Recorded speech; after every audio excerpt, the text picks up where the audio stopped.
I've had so many people tell me that even when they drive through it, they feel it, even if they don't live here. This is the Art Cityscape Podcast. Hi everyone, welcome to the first episode of the Art Cityscape Podcast. This week for the podcast, we interviewed Mayor Rick Child, who will tell us why he loves Springville, what it's like to be the mayor, and why the next 5 to 10 years are critical for Springville's future. But first, Kim and Lauren from the Springville Public Library will host an entertaining segment called Art City Answers. Hi, I'm Kim Christensen, and I work over at the Springville Public Library. I am over teen and tween, and we are excited to get our summer reading program started. I'm Lauren. I also work at the Springville Public Library. I am over children and youth services, family programming, community outreach, and our social media. So today we are going to answer the hypothetical question of, if Springville City were to have a mascot, what do you think it should be? So these were submitted on Instagram and Facebook by our amazing residents, and we haven't seen any of these. We're going to give you our honest reactions and feedback, and Kim's going to get us started.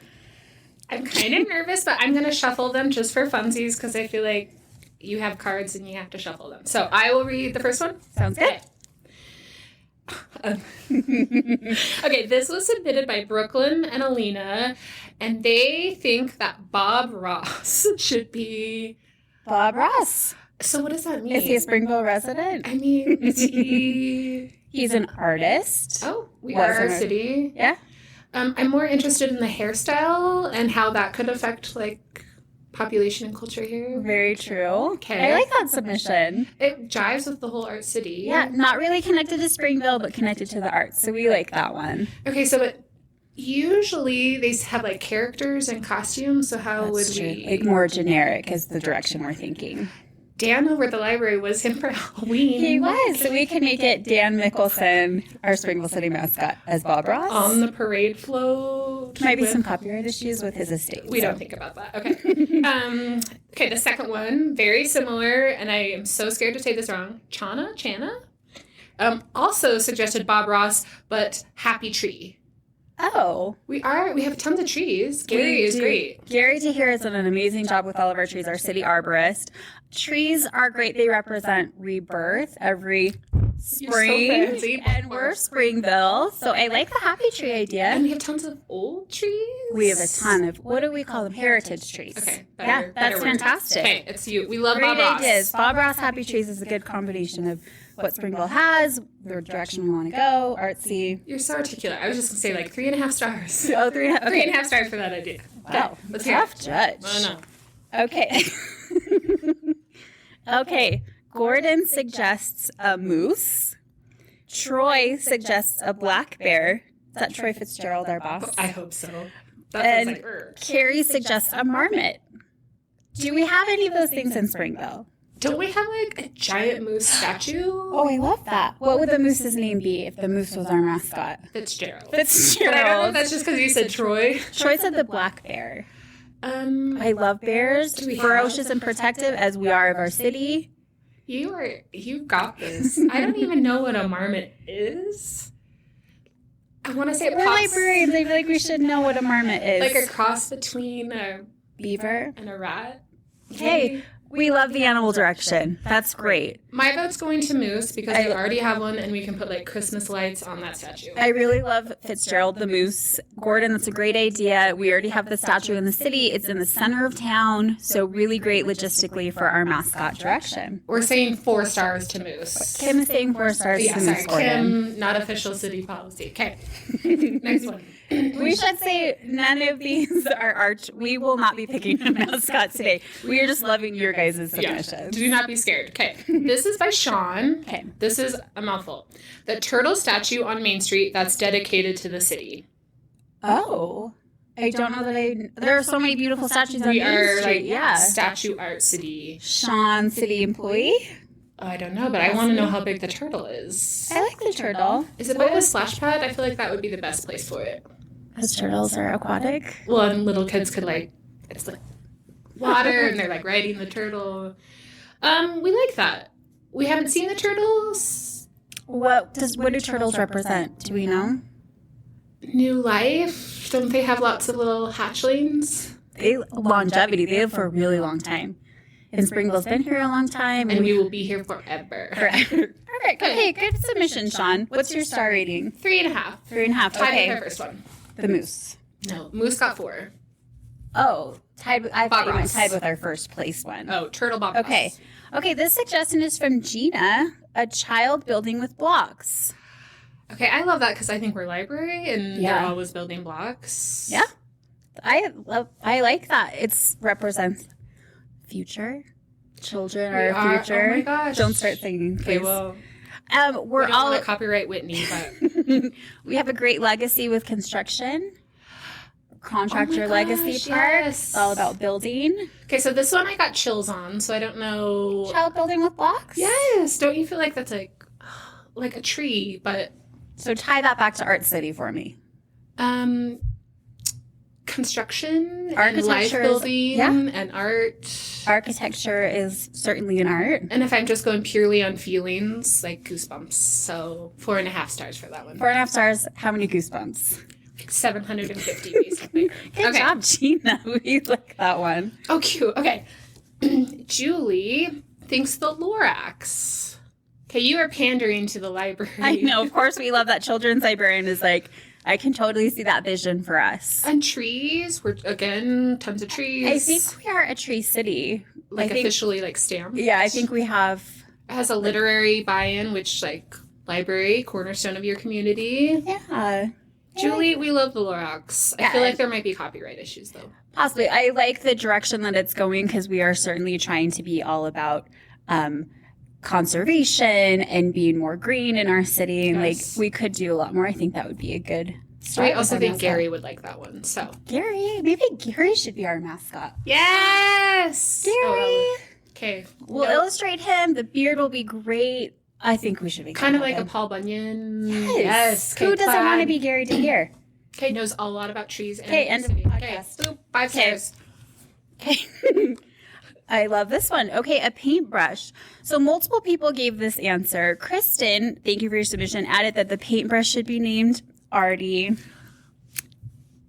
Guys, the first thing that came to mind was, you remember that Microsoft paperclip that used to like pop up on your computer? Like, I'm just imagining like this animated paintbrush. That pops up on every page of the city's website. Well, and every time I made a mistake in Word. I like that. I'm surprised this didn't come up. I'm glad it came up by multiple people that it didn't come up sooner. But a paintbrush, because we are the art city, and certainly that's a medium. Yeah, but imagine the costume on that.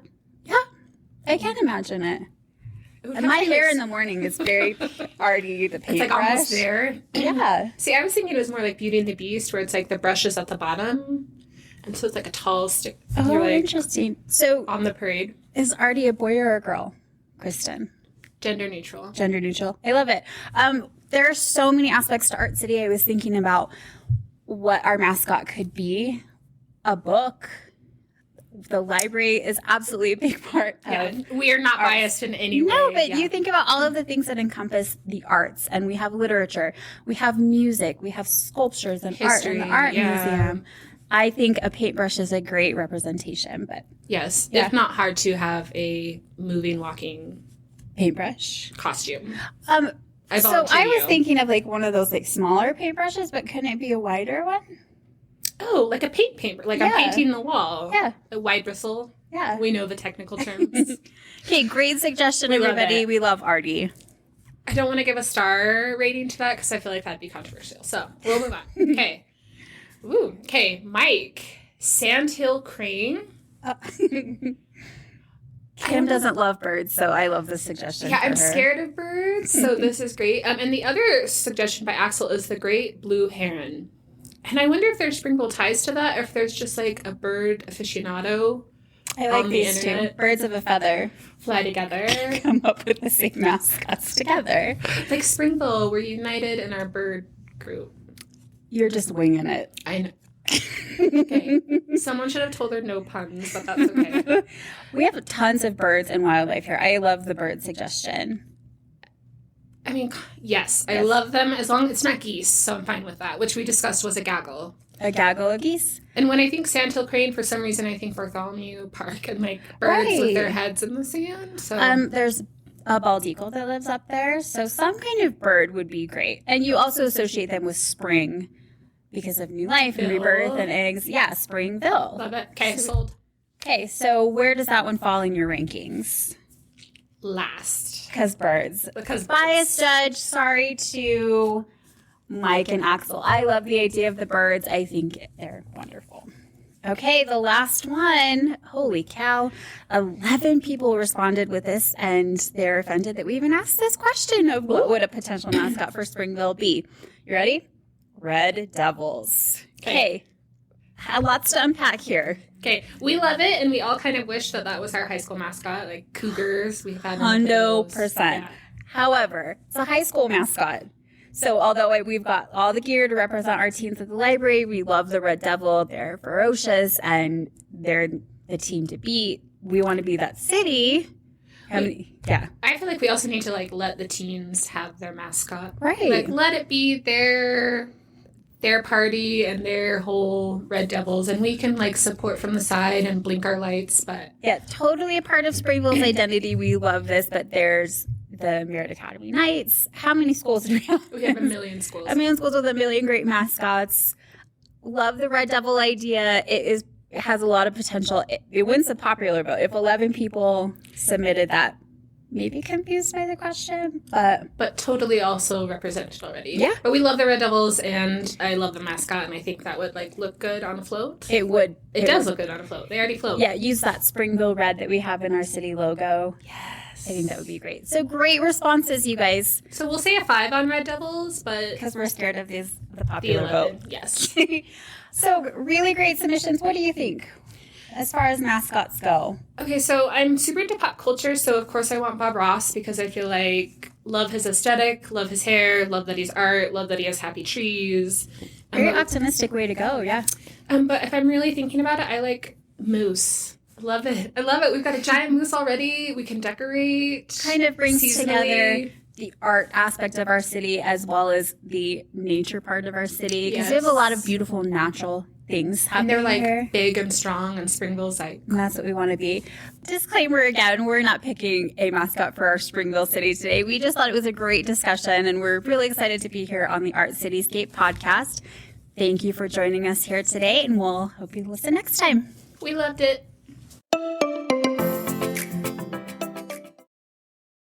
Okay, I'm here with the mayor of Springville, Rick Child. I'm excited to be here with you today, Mayor. How's it going? Good. Good to be here. Good. Just want to start with a few questions to help us get to know you a little bit better. Okay. How long have you lived here in Springville? I've lived in Springville all my life, so that's 76 years. That's awesome. And what do you love most about Springville? Well, you know, where I grew up, I've been able to see this city grow from around 6,000 to about 35,000 now. And, you know, I've done a lot of thinking about how much it's grown and how it's grown, and yet it still has a good homey feeling about it. And, you know, the school was fun. I don't have hardly any bad memories growing up and living in this town, and I just almost all good memories. And subsequently, I have 4 of my 6 children living in Springville, and they're all married. And because of that, I just want them to have the same opportunities and have the same feeling that I've had for most of my life. That's wonderful. Could you tell us a little bit about what have you done for your professional career? Well, my professional career, I'm a mason contractor. And if we go back, I'm actually a 5th generation mason. My 3 sons that I have also all work together. They pretty well own the business that I started in about 1973. My father had his own business, and then I only worked with him while I was going to school, and then I started my own business in 73, and then he retired shortly thereafter. But my 3 sons work with me, and we're still in the masonry business. And we kind of specialize in different things in that field. I like to give a couple examples that kind of give us exactly what we do. Like, for instance, we do a lot of restoration, and the Provo Tabernacle, that's the Provo Temple now, that burnt down. We did all the masonry restoration on the exterior of that building and all the other brickwork that was there. And then right after we finished that, we also did three big towers over at the MTC that are brick towers that go way high, over 100 feet. And they were built mostly with all new material, brick and GFRC. And GFRC is glass reinforced concrete, but it's a lightweight concrete. But anyway, so we set all of that, and those kind of give you two jobs of what we really do in our company and what we've established. Yeah, that's great. And we're, of course, partial to Springville, but I think that Provo City Center Temple is the most gorgeous building in Utah County. Yeah, it really is. Now, I have done some restoration here in Springville, too. One of my favorite little jobs, and this is when I was really just starting out, is the old Carnegie Library, which is right across the street from here. Back in the 50s, they decided to put mansard roofs on everything, and they even put them over there, and they had these white finials that go up, and they broke them all off, and then they decided they didn't like that mansard look anymore. And so I had to go and fix all of that and restored that building. And what's really unique and why that building's kind of unique for me, and this is back in the 70s and 80s when I did this. But what's interesting about that, my grandfather laid every brick on that building. No kidding. So it kind of has something. So that's kind of what's, and that really sums up why I love Springville so much right there. Yeah. Yeah. That's so cool. Well, you were busy enough with your business, but you decided to run for city council. You eventually became the mayor 4 years ago. Yes. What made you decide to do city council? Well, partly was because my sons, like I said, pretty well have taken over the business. I still go in every day and meet with them, and we go over different things, and I still help there quite a bit. But I had a lot of time that I wanted to just kind of do something different. And where I like Springville, I thought, well, I'll run for city council. And I was on it, and that was exciting. And it was really fun working with Mayor Clyde. He was a great mayor, and when he wasn't going to run again, I kind of thought, well, gee, maybe this is a good time for me to throw my hat in the ringer, and I was able to run and became the mayor, and I've thoroughly enjoyed it. I really have. I have to admit, people always had a guy just today ask me, why in the heck would you ever want to be the mayor? And yeah, there's always good and bad in everything you do, but you make it what it is. And I enjoy people, and I've just had a lot of fun. What's your role as mayor? How is it different than when you were on council? Well, when you're on council, you still get a lot of complaints, and you get a lot of good and bad, and you actually make the decision. The way our government works is kind of considered what they call a weak mayor. The 5 council members all have a vote, and the mayor doesn't have a vote. The only time the mayor has a vote is if there happens to be a councilman absent, and it's a 2-2, like 2 vote for it and 2 vote against it. Then I have to break the tie. I only had to do that once, and that was actually when we just had to get a new council member on. And so far anyway. And that's kind of how that works. But being the mayor, you can put things on the agenda where it takes at least 2 council members to put things on the agenda, plus the staff can do it also. But if I want to put something on the agenda, I can do that. And then I just pretty well run the council meetings and run that, and then run them and kind of keep them in control and do that, set different parameters. That's kind of what the mayor does in the council meetings. Then I have a lot of other responsibilities with a lot of other mayors, and this has been some of the fun things about it. There's MAG meetings that's every month and different mayor meetings, and this is where we get some funding, federal funding, and all this different kind of stuff. And you kind of get to know what's going on around you, what Spanish Fork's doing, what's Provo's doing, what Linden's doing, what Payson's doing. Even Goshen and Genola, they're even members of this. It's kind of fun to see and what problems they have and what problems we have. What's your very favorite aspect of being the mayor? You know, it's the people that I work with. The staff here at Springville is just phenomenal. I don't think the general public really realizes how dedicated most of the staff is that works for Springville. That's from administration down to the people that work at the rec center. and even the garbage collectors to the street people to the library to the museum. It's just, there's just so many good people here. And then the residents of Springville, I really enjoy interacting with them. I really do have a great time with them. I got to give you a little quick story of, because people are always asking you questions. You can't go to the store. You can't go to church. Someone's always going to come up and ask you a question or say something or give them a complaint, or maybe it's even positive. I've had a lot of positive too about things. And so I was at church one time, and my aunt's in my same ward, and someone was coming up and asking me a question. And afterwards she came up to me and she says, "Rick, how do you handle all these people that come?" I says, "Well, I listen to them. And I tell them I'll take it up with the people when I see the right department it is. When I see them, I will. And then if I come to church or come to city council meeting or come down to the city, and if I happen to remember, I'll bring it up. If I don't even worry about it, because I know they'll just ask me again." And, and I don't mind that. Okay, so changing gears a little bit. I want to know more about what's going on in Springville right now. What are some of the biggest challenges that you face? Okay, I think the biggest challenges, there's three things that I think are the biggest challenges right now in Springville. One is transportation, which we don't have a lot of control of, but we have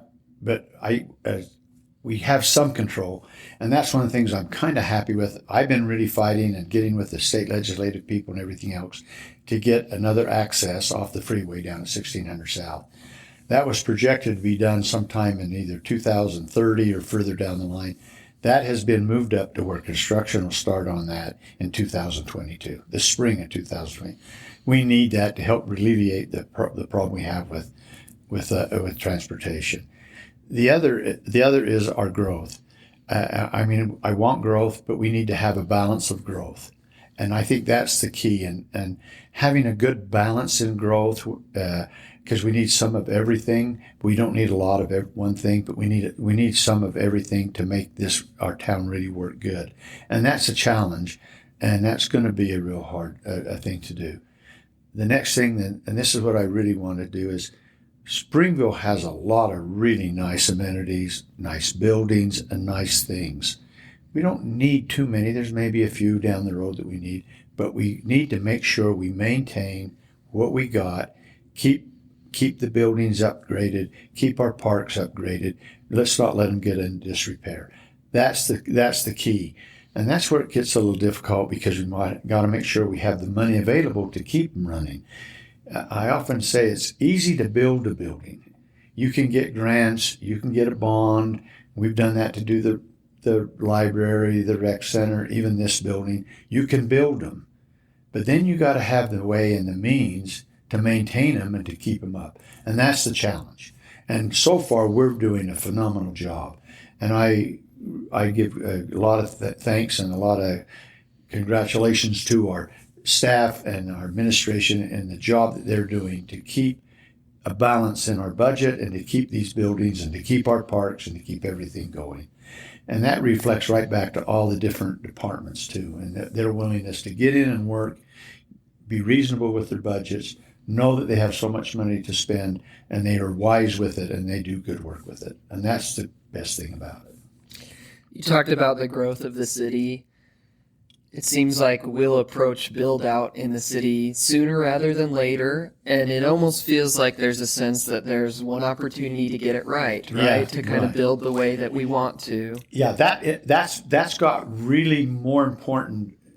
Like right now, I'm in my 10th year being either on the council or in the mayor, and that has grown the expectancy and the how do I want to say it? The anxiety about that is getting greater and greater, and that's something that's going to happen even more so because we are getting closer and closer to build out.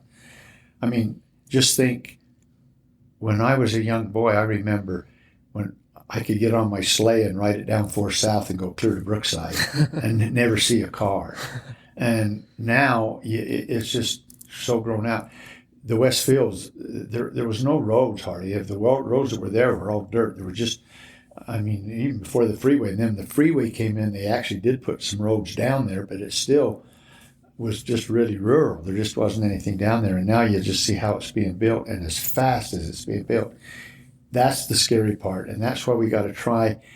We're not going to get too many chances at this. And that's why I think we don't need to just jump at things. We need to really be reasonable and thought out. And so far, the council, when I was on the council and the council we have now, are doing a good job of trying to get that under control. I think we need to, we need to plan for it. And that's what I hope we do. It seems like the demographic of the city is changing as well. We've got a lot of people who have lived here a long time. We've got a lot of new, younger families maybe want different things for the city. How do you understand that? That's really a good point. And that's where it's hard, because you got the older generation that they had their way, and I'm part of that. But then on the other hand, I've got a grandson right now that bought in a condo that's on the south end of town. A lot of people were really controversial about that. But, let me just tell you, he was able, and he was one of the very first ones to get in those condos, and he was able to barely get and afford to be able to get in there with him and his wife. They've actually gone up now where I don't know if he could have got into them, and the price he was the first one to move into those, and now they're almost full. So there's a need for that. Now, I don't think we need everything that way, but we got to have a balance. We got to have some of that. We got to have some, when they get out of that building, that's going to be their first home. I don't think they're going to live there that long. They'll want to have a nicer place.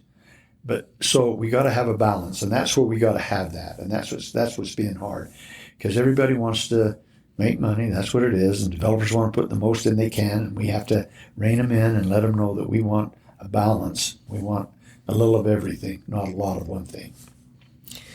Something that I think is awesome about the city, we do a citizen survey every couple of years.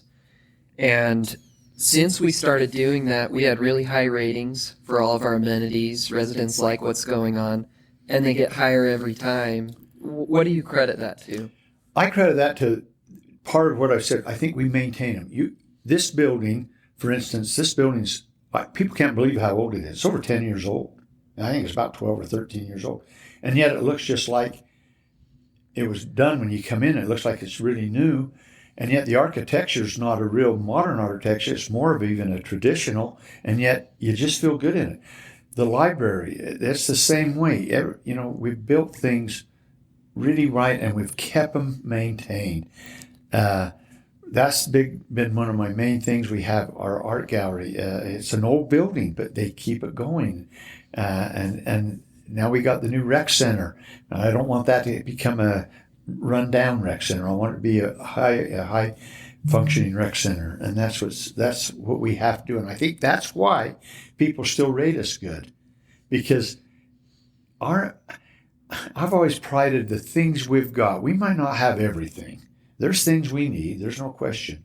But I will stand our programs up to any other city around us, because we actually built more quality. We went into the quality more than we did anything else. And like our splash pad was one of the most premium splash pads when it was first done. It's fairly old now. And there's been some new ones brought in that probably are better than ours. But we set the mark. That's the thing. Our Bartholomew Pond, what an asset. It's done right. That's what I think. Our golf course has always been really good. It's starting to go down, but we've stepped forward now. We've remodeled the clubhouse to make it nice. So it's still rated one of the best places in the state, because we've been able to try and keep things up. We're going to do more with the grounds in the next couple of years to get them even better. And that's what's important, is to keep the things up that we're doing. And I think that's why. And then we still somehow, and I can't really put a finger on it, maybe it's just everything we've done, but we've still been able to get a good homey feeling here in Springville. I agree with that. There's something magical here. It just is. Yeah. I've had so many people tell me that even when they drive through it, they feel it. Even if they don't live here. I've had so many people say, we just love to drive through Springville's Main Street. And that's strange, you know, because I drive it every time. I don't have those feelings, but I probably would if I went away. I know sometimes when I go on trips, so I mean, I've been away a couple years in the service and different things, and man, it is really nice to drive back into Springville. It just really is.